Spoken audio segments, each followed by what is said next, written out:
Do you want to just go into it? I don't know if I want to reintroduce ourselves. We might sound different. At least I do. Oh my god. I don't think Hey, come on, I've had to listen to myself sounding shitty for the last 4 episodes. What do I even say for that? Welcome to Short Pour, the podcast where we just got new mics. Yeah, that's it.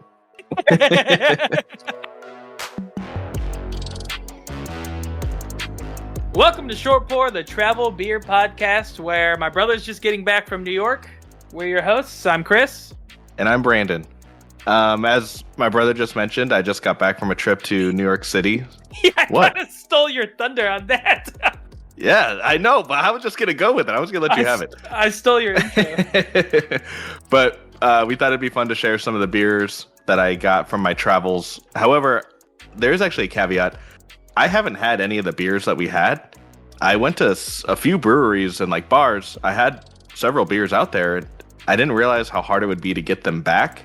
Or I would like a certain beer and then they didn't have it for sale in individual cans or anything. So I did get beers from those breweries, or a couple of them anyway, and we'll be trying those for the first time. So what was the difficulty in getting them back here? Was you couldn't put enough of them up your butt or something, or?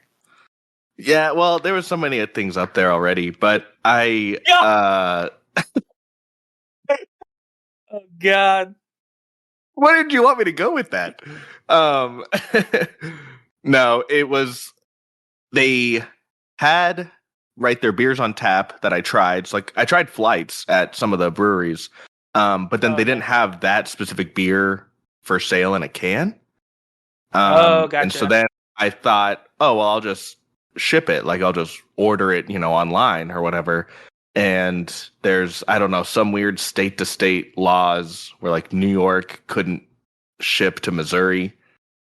So I couldn't order them that way. And then I only had so much room in my luggage to bring back cans. So I had to find packs small enough that I could bring a couple back for us to each have, but not take up. So is that law just for shipping alcohol, or is that shipping anything?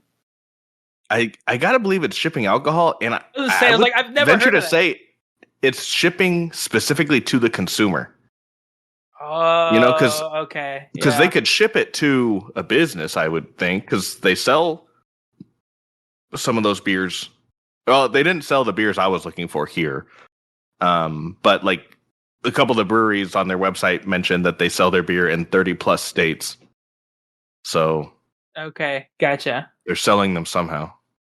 Gotcha. Okay, well, let's open up the day with Dr. Lyon's Mild Ride by Strong Rope Brewery.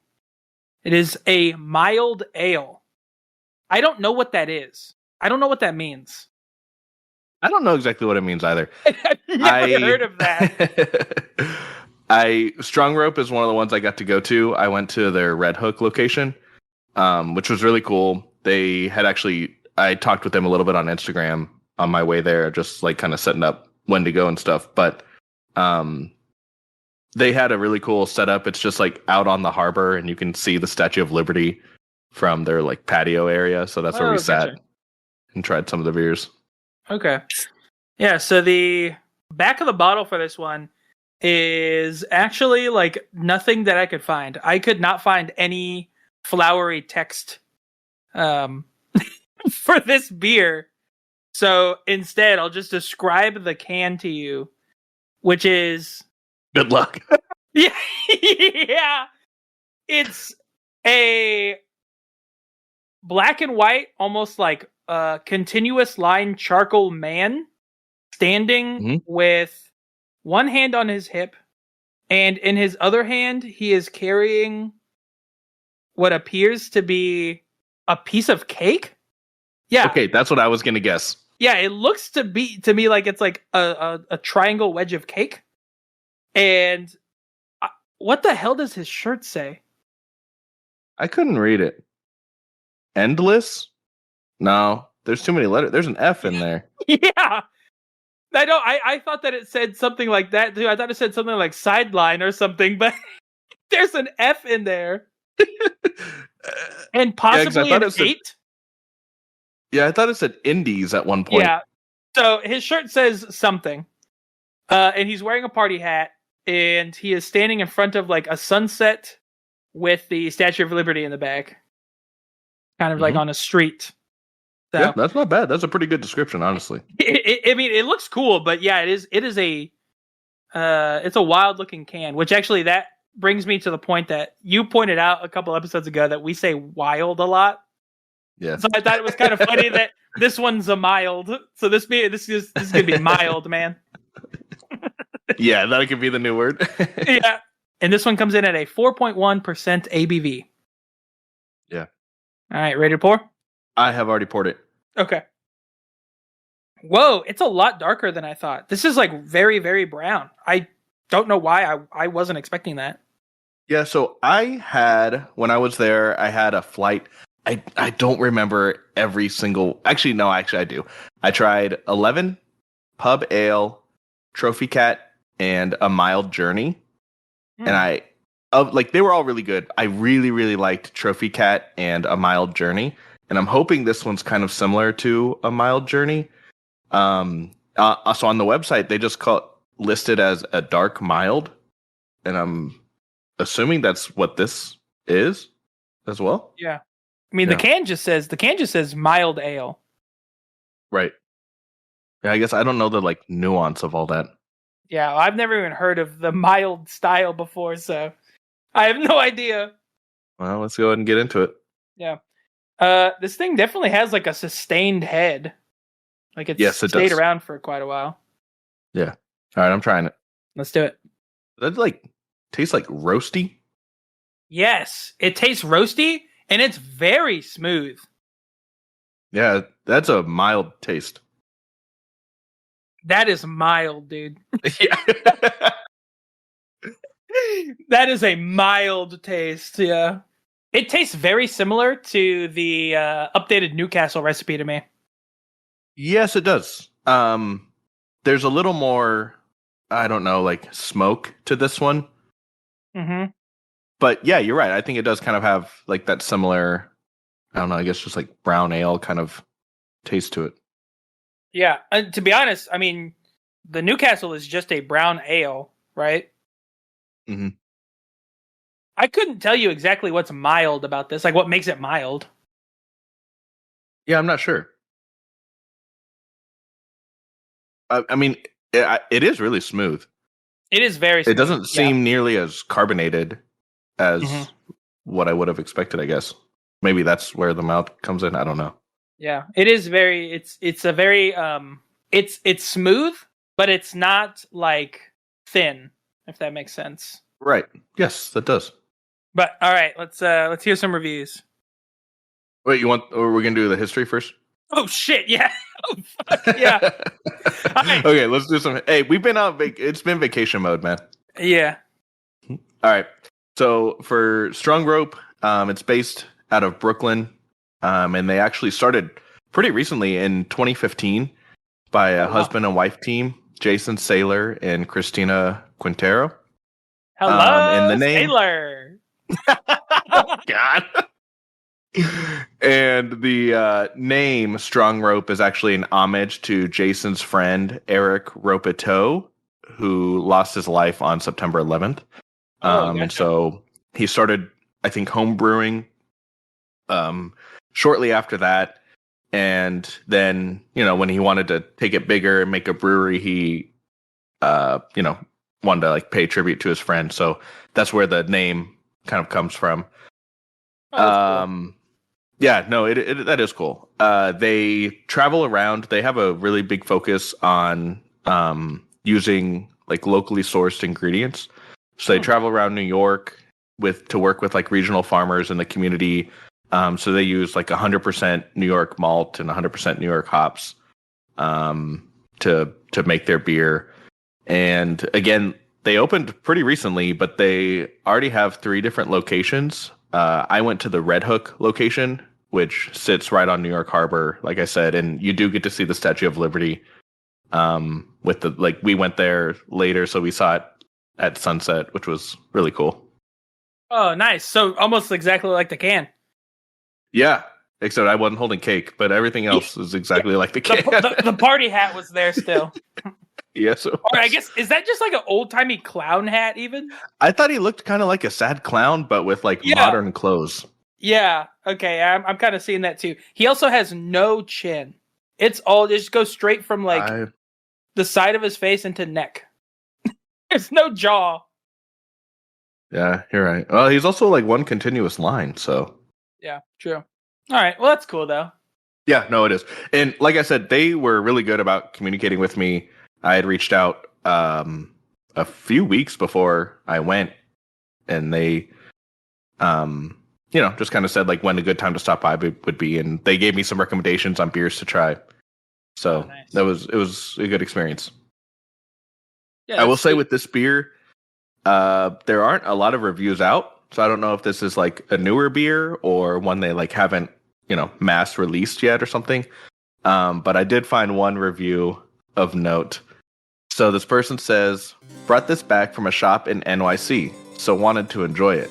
My first drain pour.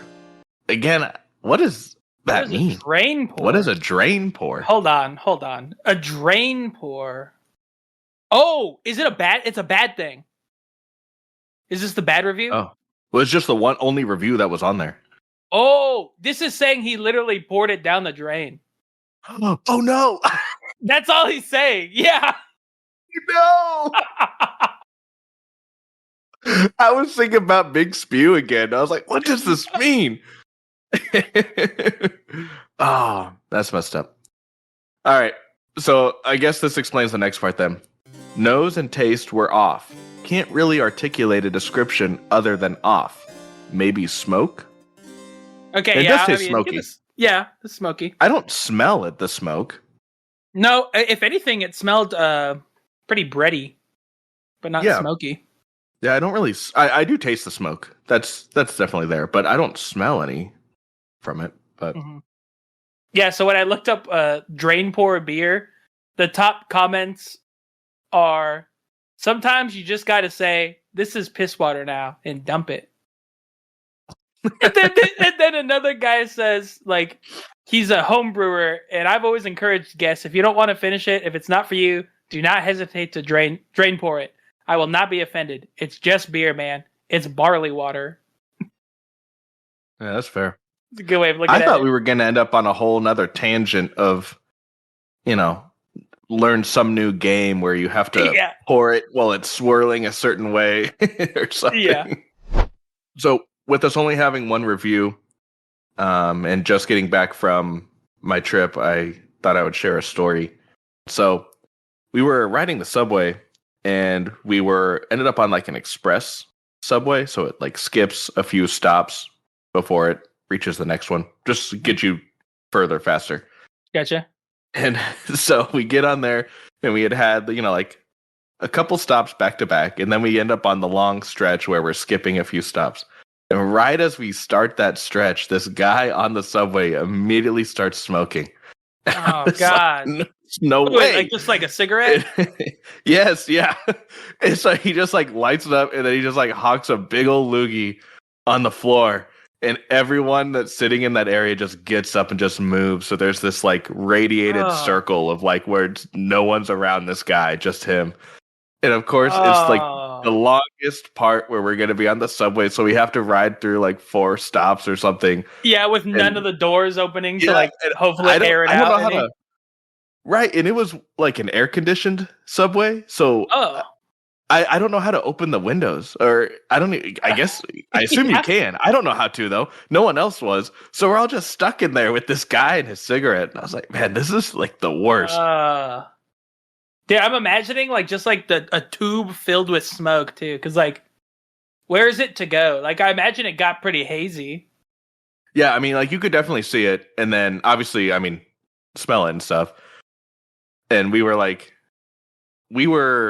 guy was almost right in the middle, and we were like on the end, one of the ends. So we avoided it as long as we could. But then once it got like the whole car just smelled like that, I was like, man, that sucks. Yeah. The loogie on top of it all seems a little gratuitous, maybe. I will say there was a kid sitting there. He actually had a cake, not in his hand, but in a box. Yeah. And he was sitting right by this guy, and the guy starts smoking. The kid doesn't move at all. I mean, he's probably like, I don't know, 16-year-old kid. He's just sitting there, whatever. And then once the guy hucked the loogie, that was the last straw. That's when that kid finally got up and left. Everyone else left almost immediately. That kid was going to stick it out, but... Oh, gosh. And I'm sure, is that like a thing like he just learned? Like, did he just like not give a shit anymore?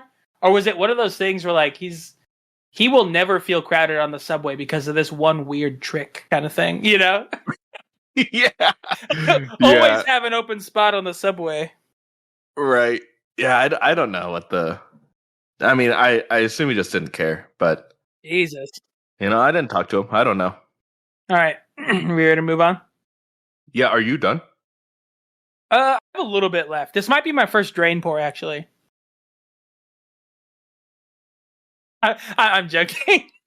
Jesus, I was going to say, are we going to include that? No. No, we could, I guess, because I'm joking. I don't think this is a drain pour beer. No, I don't either. Maybe this guy just... I'll be honest, I don't know why. I expected it to be a little bit lighter. I didn't expect for it to be like more like a brown ale. So maybe this just wasn't what he was expecting out of it. But I would also say that I don't think that there's anything particularly amazing about it either.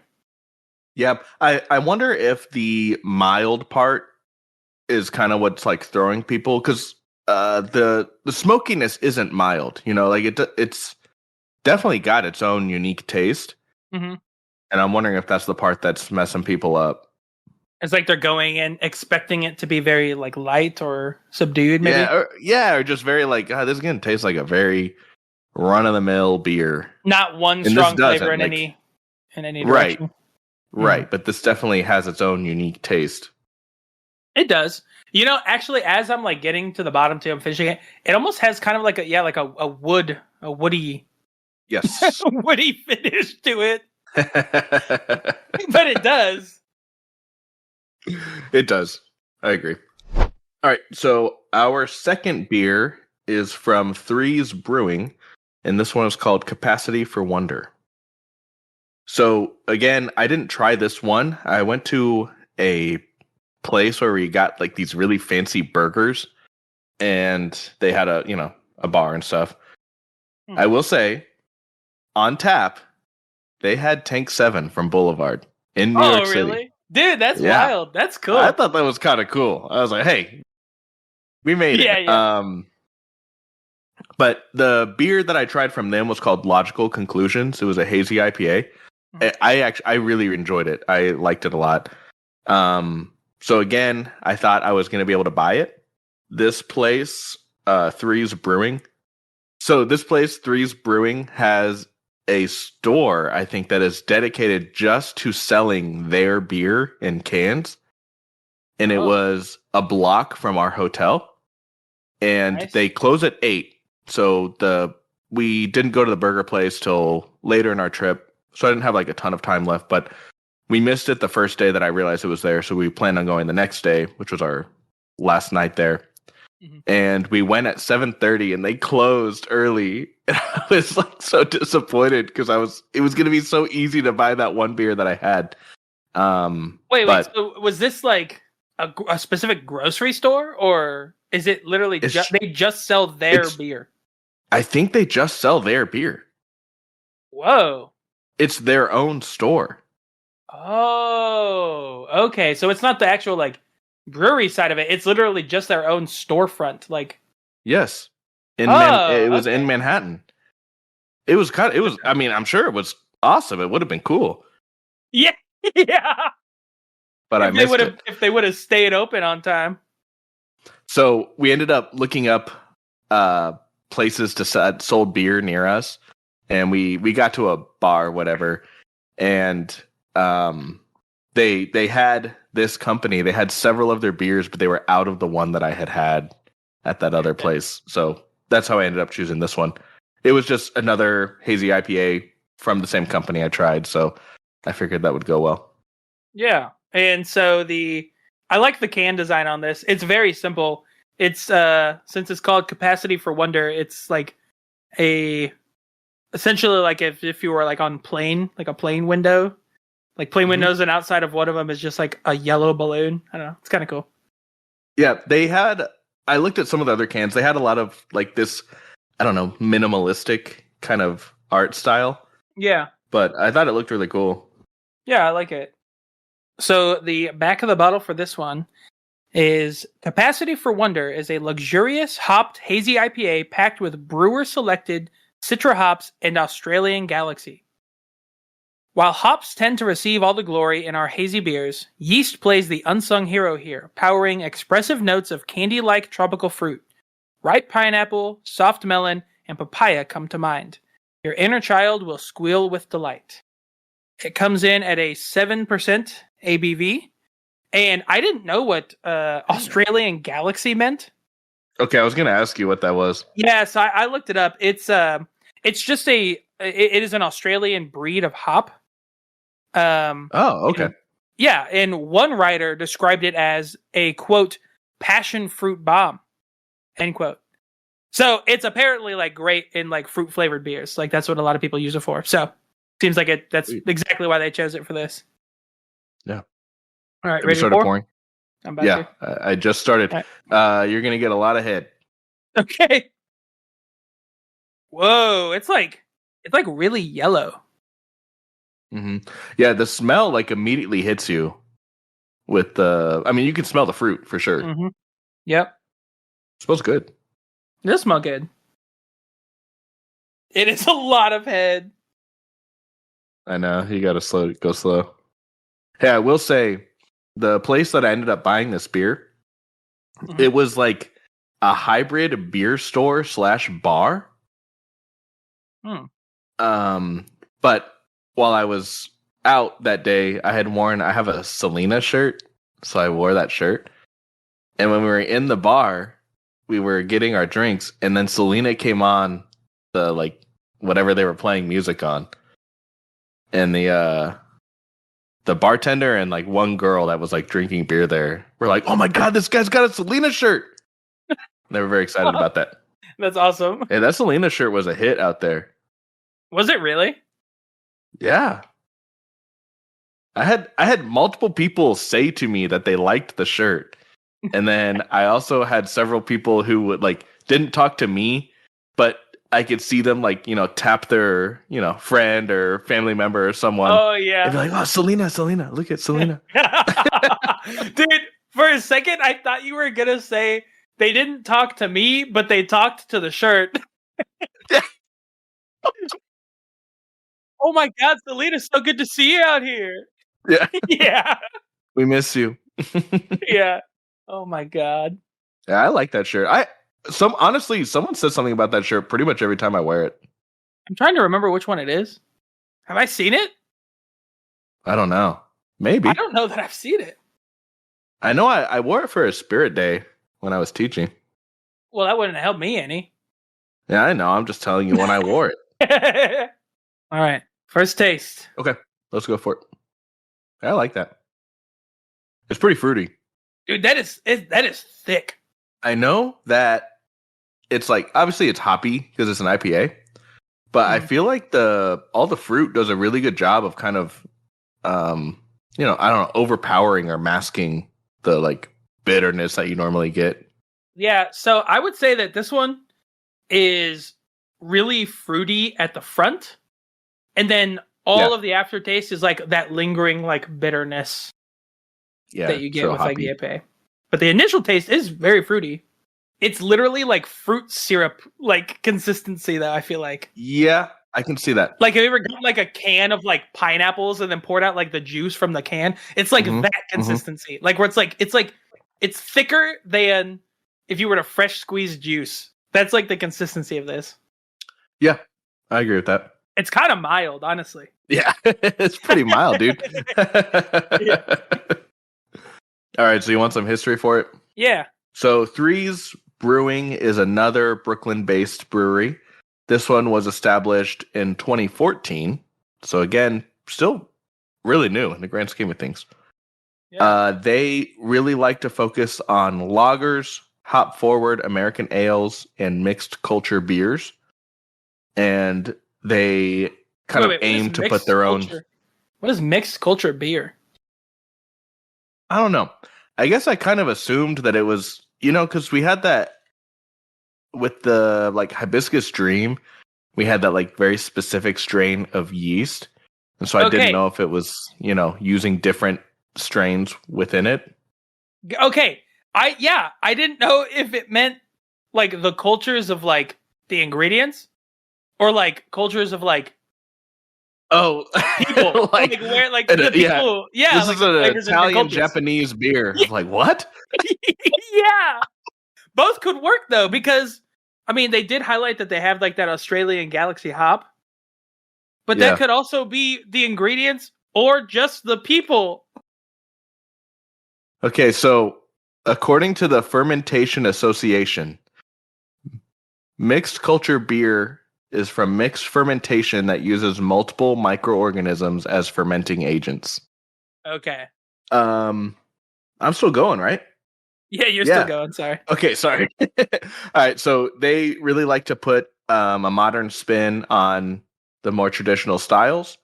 And I mean, I think with like the hazy IPA, like we're obviously kind of getting that here, especially with like all the fruit forward taste within it. So they had their original location, and since 2014, they've now added a sister bar and event space. And it seems like this space must be pretty big and pretty nice that they mentioned on their website. They have their own like event team, for like hosting receptions and like large events and stuff. Oh, wow. They have a seasonal outpost that they use. They have a beer shop meets tasting room. And I'm not for sure exactly what that means, unless it's kind of like that bar I went to where you could buy the beer individually and that drink just it. Sounds like some sort of like marketing jargon for that way. They would be like, look, no, it's a tasting room, but also we're going to really give you the hard sell on it. Like we're just going to try to pressure you. Well, and if you want a harder sell, they also have a shop that sells just their beer, which is the one I tried to go to. Yeah. Yeah, this thing's definitely hazy though. Like you can't see shit through this. Mm-mm. It's also, as we're kind of like, getting more through it, it's almost like it tastes like a very natural fruit flavor. Like it's not super overly sweet, or it's not super like a huge big punch of fruit. It is like more of a subdued. I mean, like, you definitely taste the fruit, but yeah, it's not like too in your face. Mm-hmm. Yeah, it's pretty mild. It's almost like if you were to eat like a raw piece of fruit, and you got like just a little bit of like the rind in it. What? You know what I mean? Because it's like, oh, like there's the fruitness, and then like you start chewing the rind on accident a little bit. It's like, oh, that's like bitter now. What fruit are you doing that with? No, like a are you talking watermelon. about like an orange? Like a melon or something? Oh, watermelon? Okay. I was like, what the hell are you eating the rind from on accident? Yeah, I don't know. I don't know, whatever. I thought maybe that was a good descriptor of it. Yeah, no, it was. It's my fault. I misunderstood. Yeah. So here again, we only got one review, so we'll go off of that one. So it says, it looks like freshly squeezed orange juice with 2 fingers of foam that collapses to a thick ring in a smear that lasted to the end. Is that lacing? What is smear? Yeah, I don't know, man. That's New York people, dude. They're talking about like bagel schmear. Schmear, yeah. Yeah. Yeah. You can see my plain cream cheese schmear all the way on the glass. Yeah. I don't know what that means. So they say it smells like overripe and dank tropical fruit. It just smells like fruit. Yeah, I don't know. I don't think the term dank was necessary there. Mm-mm. And this is where I need, we may need the internet. Massive tropical fruit flavors: mango, papaya, pineapple, peach, and mangosteen.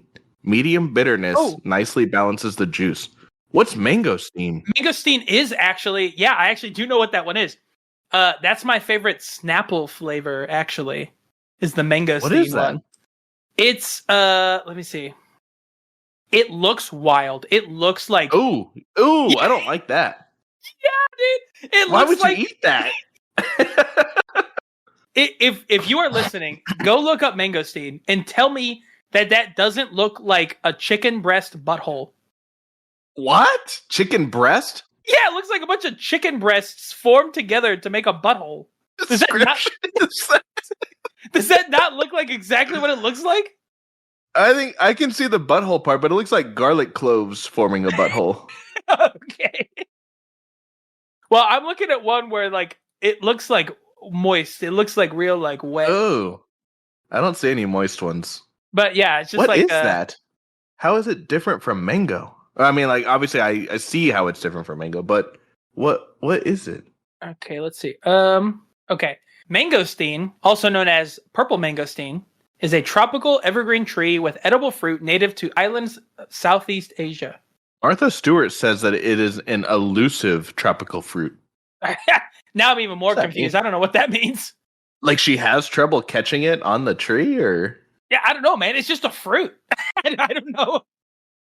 I don't know what more you want from me. It's just a fruit that we don't typically have here in the United States. Huh. What does it taste like? I think my only interaction with this fruit is the from Snapple. It's the Snapple beverage. And to me, tastes like sugar.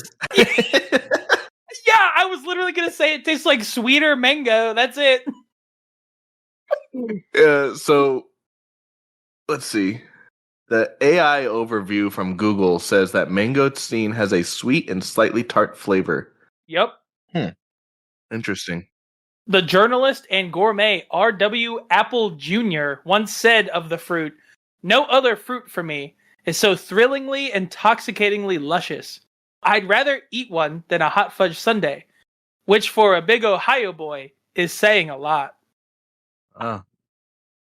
You know what? I don't even trust that guy. His last name is Apple? Yeah. R.W. Apple Jr. Could you imagine being like a little kid, little R.W. Apple Jr. as a little kid, and someone says, "What do you want to do when you grow up?" And you say, "I want to be a journalist who writes about fruit." Yeah. And then with your last name, they're like, "Well, your last name is Apple, so that makes sense." Like, yeah, that's true. Apple was widely known as an expert on food and wine. Well, of course. Okay, we've gotten so far off base now. Yeah. All right. We'll go back. Yeah. So, oh my God, dude, this has been the longest review tangent. Hey, sorry, I haven't even finished the review. The mouthfeel is medium body, soft mouthfeel, drying finish. Overall, a tropical fruit overload. Not at all subtle, but good stuff nonetheless. Really? I would say it's pretty subtle. I don't think it's overload either. I mean, I guess I wouldn't say subtle, but it's definitely not overload. I mean, I for sure, as soon as I cracked it open, I could immediately smell the fruit, you know? Yeah.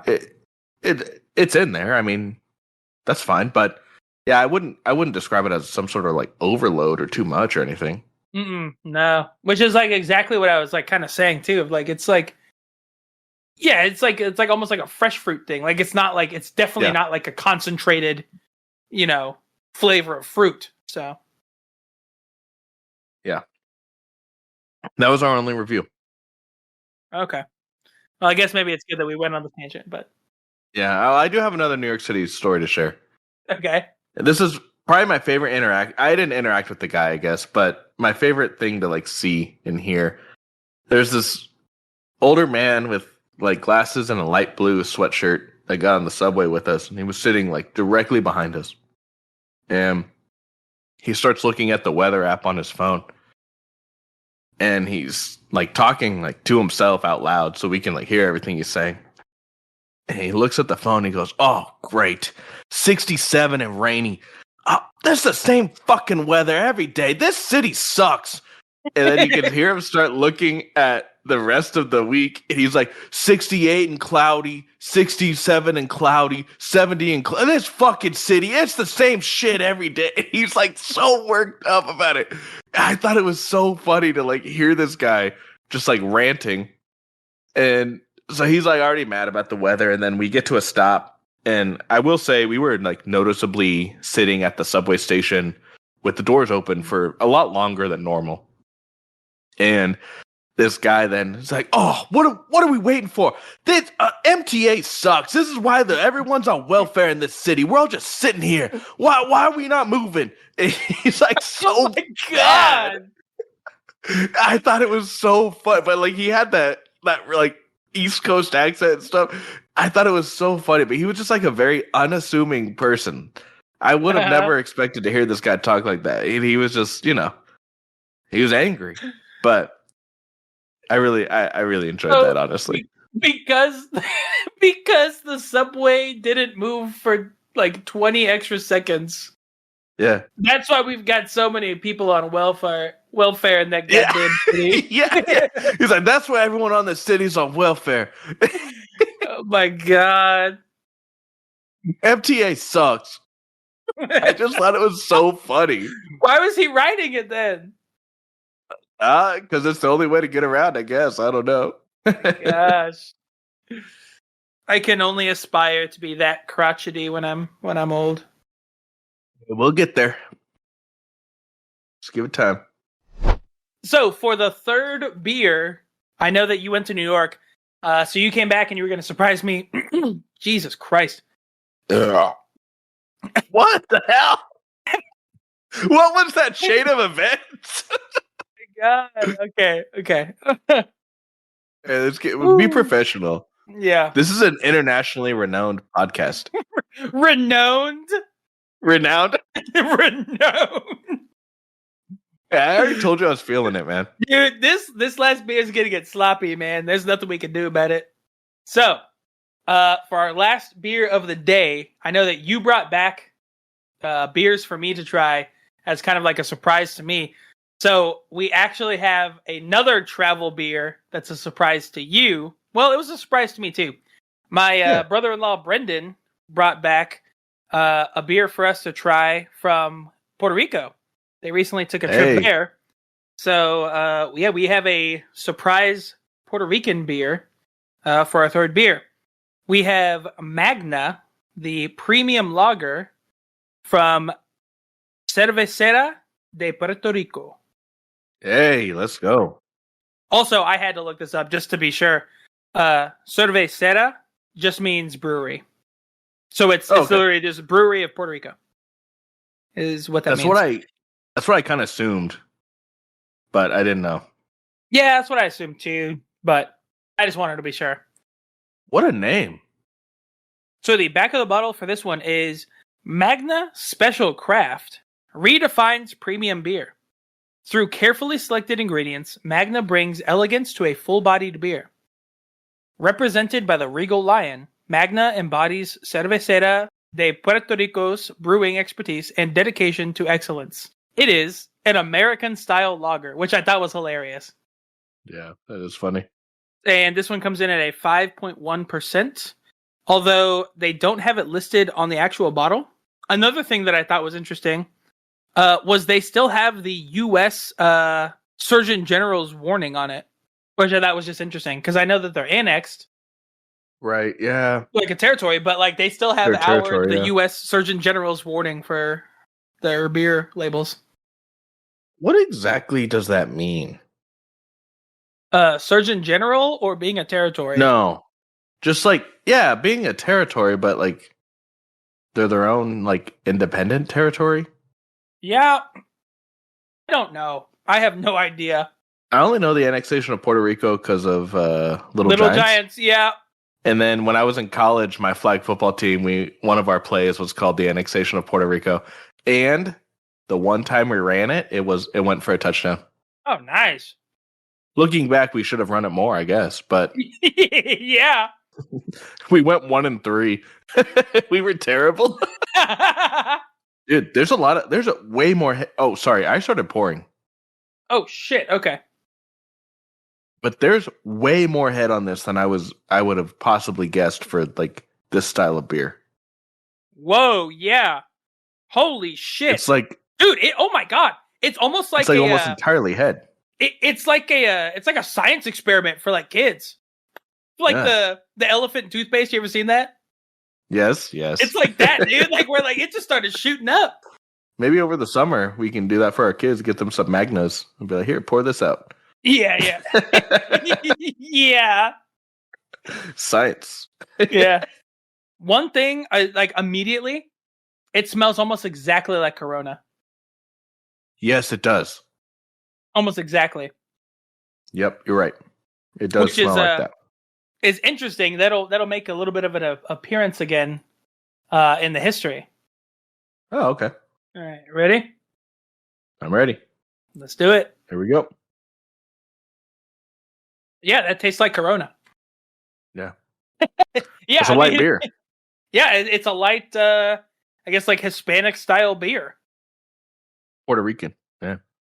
I mean, which I guess is Hispanic, but what all does Hispanic entail? I'm looking it up. What countries are Hispanic? I guess just means relating to Spain. Yeah. Or Spanish speaking countries. Okay. All right. Yeah, so it counts. Yeah, no, yeah, so they're Hispanic for sure. I mean, yeah, I knew they were, but I guess I just didn't know like what the actual definition of Hispanic meant. Yeah, that's true.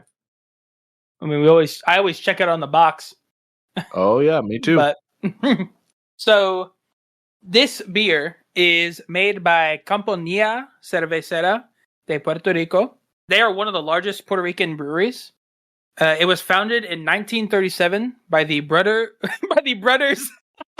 The brother. Hey, brother. Yeah. It was founded in 1937 by the brothers Valdez Cobian. There were three of them.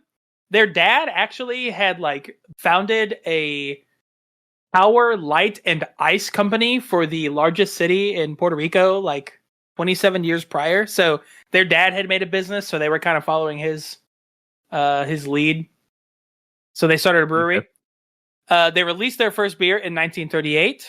Their original was the Cerveza India. When they originally started, there were actually only two other companies that they were like really rivaled against.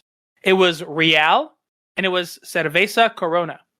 Well, at some point, I don't know exactly when, at some point, Cerveza Corona sold their trademark beer to Modelo de Mexico, which Modelo turned around and they relaunched the exact same beer as Corona Extra, which is now like one of the most widely drank beers in the world. And it is the number one most drank imported beer in America. Yep. Which isn't that kind of crazy? Does not surprise me. Yeah. But it was like apparently the exact same thing. Yeah, so now Corona is like a Mexican beer, but originally it was made by Puerto Ricans. Oh, yeah, I did not know that. Yeah. Their other beer, Medalla Light, is actually the most popular beer in Puerto Rico. This one that we have is their premium beer, released in 2011. Almost all the beers on the island of Puerto Rico are pale lagers, which is the most common type of beer in the world. Like, it's just a really broad category. And I didn't know this. Did you know that today, like, the term Pilsner and lager are essentially the same thing? No. Yeah, they're interchangeable. interchangeable. I will also say, I couldn't really have told you the difference between them. Right, yeah. Yeah, I didn't think about it, but yeah, no, it's essentially the same thing. That makes sense. Yeah, and so a little check-in with our friend Randy Mosher. Yes. He writes that the original Pilsner was actually created in Czech, and it then went to Germany, which took on a couple of different characteristics. And then, like, people just liked it. It's so easy to drink that people just kind of, dispersed it, and it's like brewed all over the world now. So everything is just kind of like, it's like a lighter and drier and paler than like the original. Even like it's different than the original, but they're all very light and easy to drink. Mm-hmm. He does warn though that there are a lot of pale imitations to a true Pilsner, so you must be picky. Oh yeah, which is fair. Thank you, Randy. Yeah. What's some sage advice there, saying that maybe Keystone Light isn't the best Pilsner to be drinking? I was gonna say, I think you can apply that to a lot of things in life. Yeah.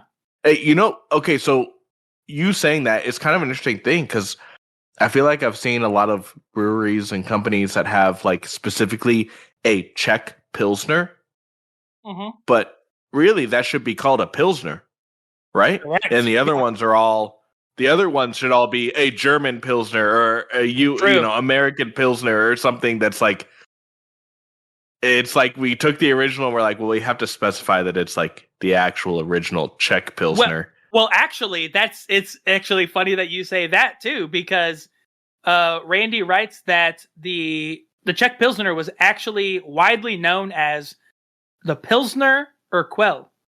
I'm probably butchering that. Urquell. I don't know. Urquell. I don't know. Urquell. What? The Pilsner Urquell. Urquell. Which Urquell means original. So it should be labeled as like the original Pilsner. That is what the Czechs called it. Huh. Yeah. Or I guess maybe today they could just call it the Lager Urquell. Yeah. Okay, that's cool. Yeah. Dude, this definitely, I'm sure that's how other people drink it. This definitely needs some sort of citrus added to it. Kind of like a Corona. Oh, yeah. Actually, I would love a lime or anything? No. Oh, I'm going to go put some lime in mine. I'll be right back. Hold on. All right, there we go. Just a little shot of lime in there. Nice. Yeah, I bet that's good. Yeah. Okay. All right. So I'll go ahead and move on to some reviews. There were plenty of reviews for this one. So I'll start with the bad. There's not much to be said about this beer. It is designed to compete with Peroni, Stella, and Heineken in the premium beer category. It's not designed to compete with craft beers. The name can be and is misleading to people who know nothing about craft beers but think they do. I would like you to remember that line for later. Okay. Some will surely feel that they are drinking a true craft beer because the name says so. But to be honest, it's an okay beer. It's certainly better than other premiums. If I had to choose between Magna and Heineken, I'd choose Magna or water. I love how they throw in a third option that wasn't even part of the... Yeah, Heineken just kind of stray right there. Jesus Christ. Yeah, catching strays for no reason. It's like, Jesus. It had a surprisingly long-lasting head, which we both kind of said the same thing of like, whoa, there's a lot more than I would have expected. Though it still dissipated quickly. The color was bright golden and it had very little carbonation. It had some hint of hops in its aroma, a bit spicy, but really very little. The taste was malty sweet like export soda crackers, but sweeter. The aftertaste wasn't really there. What are soda crackers? Well, I thought those were like, those like saltine crackers? Yeah, like club crackers?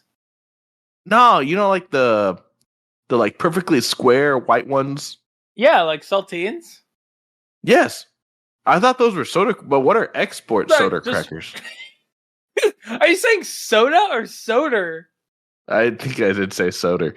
What are export soda crackers? Yeah, I don't know. I've never heard that term before, man. Also, that is one thing that I saw, but I left out of the history. Apparently, that company, the overall company that owns this beer, that produces this beer, also produces Orange Crush only for Chile. Whoa. Yeah, only for Chile, and I would assume Puerto Rico. But they produce Orange Crush as well. Niche thing. Mm-hmm. They didn't invent it, but they produce it. Yeah. Hey, so this says export soda crackers are flat, square crackers that have been exported from the U.S. to Puerto Rico since the early 20th century. Oh, so it is literally just saltines, but they call them something else. Them, because they don't call them saltines, they just call them export. Yeah. Well, Weird. Yeah, I guess it wouldn't really make sense for what the hell is saltines? Yeah. Saltines! All right, I got a good review. Okay. Again, I'd like you to remember that last reviewer's comments. Okay. Like the weird sentence structure? No, just the whole, like, some will surely feel that they are drinking a true craft beer because the name says so. Oh, okay. So this is a good review. This was actually pretty good. Before my wife and I checked into the hotel, we went to a supermarket and picked up some snacks and drinks. I was set on buying their other local beer and just making do with that. But when I saw this and the word craft next to it, I was sold. Oh boy. Oh Dude, boy. This The guy is marketing like worked. a marketing person's dream. Yeah. Oh no. A Puerto Rican craft beer. I was not disappointed. It's got the body of a well-done lager with the taste of one too. Thicker mouthfeel when compared to the other beers of PR. I really liked it. Hey, good for that guy, dude. I like always say I wish that I like loved every food. Yeah. Because then like you would always be eating like amazing food all the time. Hey, if this guy got duped by the marketing into being like, hell yeah, this is actually a premium craft beer, you know, and he loved it, hey, good for him. I love that he says, I just saw the word craft next to it and I was sold. Yeah. Just totally leads into I was duped by marketing. Yeah. Which I mean, It's I will say like hilarious. it's good. I mean, I think it's a good beer. I don't. Yeah, no, Again, you're I think right. it's very very similar to Corona. It's very similar, which it makes sense now because they originated in the same country. Yep. But it is. I mean, I wouldn't say that this is anything like. I'd be like, oh yeah, dude, I would pay extra to get this imported just for this one because it's so much better. Which actually, this one is imported to the U.S. now, but I think only in Florida. Weird. Yeah. Well, I guess they're just the closest. Mm-hmm. That still seems weird. And then But like yeah, it is. Florida would have to distribute it. Yeah, but it is imported to Florida. All right. Yeah. Hey, one thing I do want to do before we end the show, we did see a pretty large uptick in international downloads this week, which was super exciting and like humbling for us to see that, I don't know, people across the world are listening to us. Yeah, that's pretty In crazy. some form or fashion. This week, we picked up downloads from Austria, Germany, the Philippines, Namibia, Australia, Turkey, Ireland, and Lithuania. Wow. And it's just so wild to me of like, man, like, I don't know. How are they hearing about it? How are they finding it? So thank you to, everyone listening, but I do want to acknowledge the international listeners that we've been getting. That's really, really cool. We did actually get a response. Yeah, we got an email from somebody in Australia, which is like, it's wild.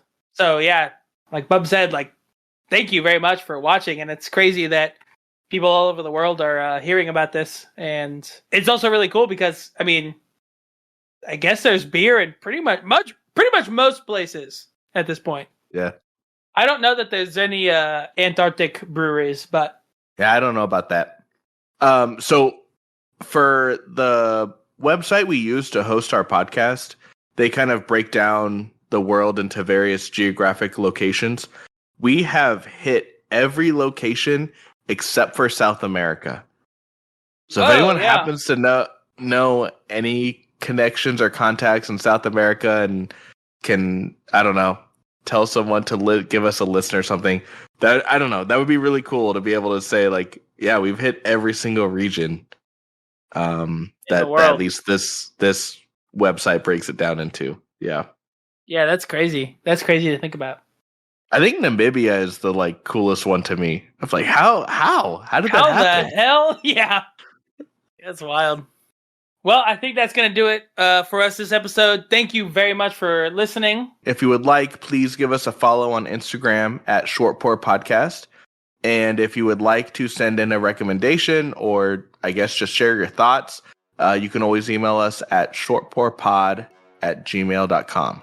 And as always, whether you pour short or pour long, always finish.